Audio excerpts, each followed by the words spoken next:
Bienvenue sur Africa 24 dans cette nouvelle édition du Non-Stop Info. Voici les titres de l'actualité. Nouvel appel à la mobilisation de l'opposition togolaise pour le retour à la Constitution de 1992. Une nouvelle action est prévue ce mardi 12 septembre devant l'Assemblée nationale où les députés doivent se réunir pour l'ouverture d'une session extraordinaire du Parlement. Nouveau report le 11 septembre du procès concernant l'assassinat du journaliste guinéen Mohamed Koula Diallo. Le président d'audience a renvoyé le procès au 25 septembre en raison de l'absence du procureur titulaire en charge du dossier. Et le Ghana veut apurer les dettes contractées par son secteur énergétique. Le gouvernement envisage de lever plus de 2 milliards de dollars d'ici la fin du mois de septembre pour remettre ce secteur sur pied. Au Togo, après les manifestations des derniers jours, l'opposition annonce une nouvelle série d'actions. Une nouvelle mobilisation est prévue ce mardi 12 septembre devant l'Assemblée nationale alors qu'une session extraordinaire du Parlement doit avoir lieu. L'opposition conteste l'ordre du jour de cette session qui ne prévoit pas de discussion autour des modifications constitutionnelles. Reportage de notre correspondante Emefa Kofi. Au Togo, l'opposition maintient la pression pour le retour de la Constitution de 1992. Après l'introduction au Parlement du projet de loi sur la limitation de mandat et le mode de scrutin par le gouvernement togolais, beaucoup s'attendent à voir ce projet de loi voté à la session extraordinaire de l'Assemblée nationale, prévue ce mardi 12 septembre. Ce qui ne sera pas le cas. En effet, l'examen du budget de l'Assemblée nationale ainsi que d'autres questions figurent à l'agenda de cette session extraordinaire. Une situation que dénonce l'opposition qui engage une nouvelle série d'actions à Lomé et à l'intérieur du pays à compter de ce mardi. Mardi, on appelle les populations à aller à l'Assemblée. Le vendredi, on convie les populations à un meeting. Et la semaine qui suit, on convie la même population à 2 journées de marche. Cette lutte, comme l'a dit la présidente du cadre 2015, nous allons la conclure. Nous allons la conclure par le départ du chef de l'État. Le président de la République est élu au suffrage universel direct et secret pour un mandat de 5 ans renouvelable une seule fois. En aucun cas, nul ne peut exercer plus de 2 mandats.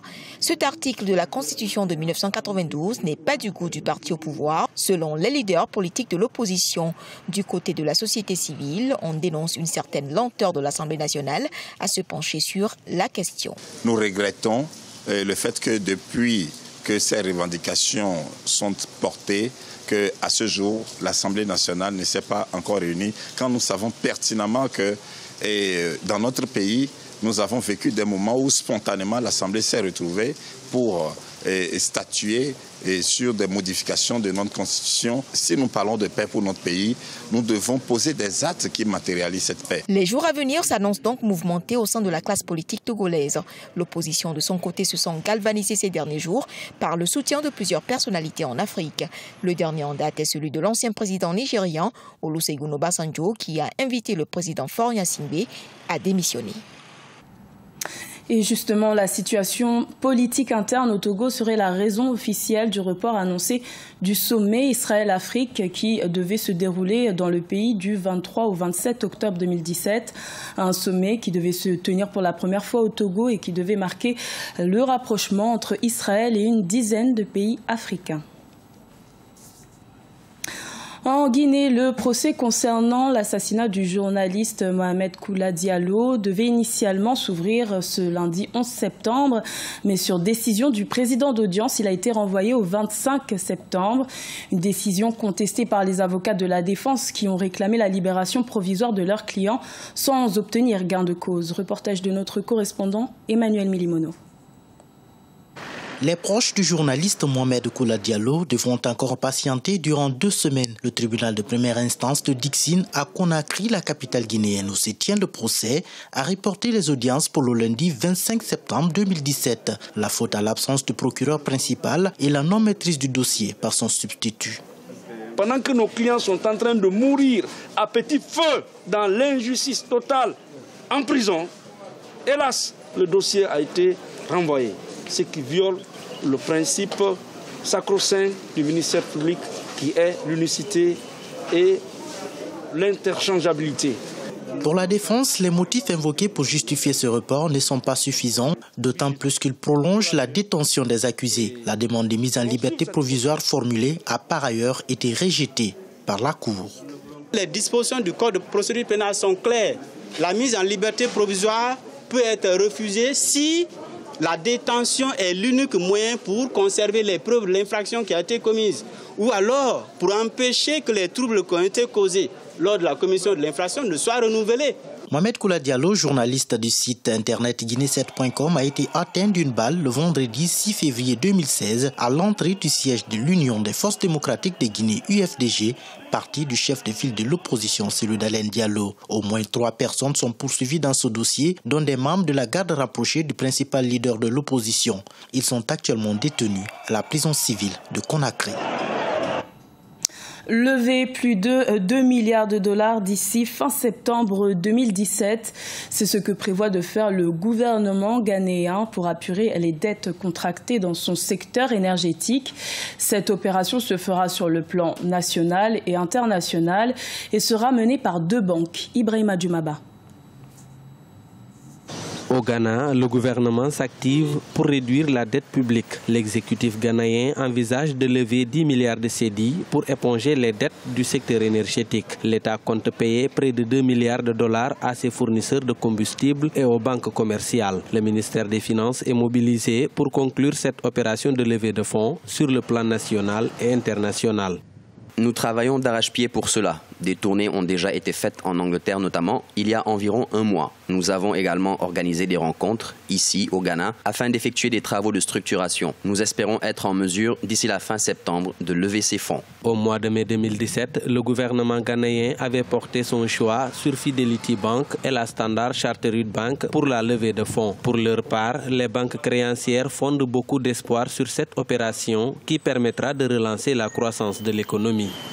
Le gouvernement lève des fonds aussi bien sur le marché interne que celui international afin de payer ses dettes et d'injecter des liquidités dans les banques. Celles-ci auront dès lors la capacité de soutenir le gouvernement, mais aussi le secteur privé. Ce sera un excellent levier de croissance. Depuis quelques années, le Ghana fait face à une crise énergétique liée notamment au délestage récurrent. La relance du secteur de l'énergie est l'une des priorités du gouvernement du nouveau président, Nana Akufo-Addo.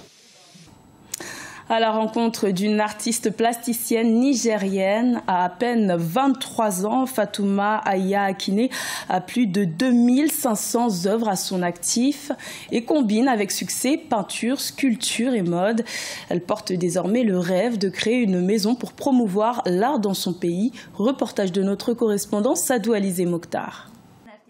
À peine âgée de 23 ans, Fatouma Aya Akine a déjà à son actif plus de 2500 œuvres dans sa jeune carrière d'artiste plasticienne.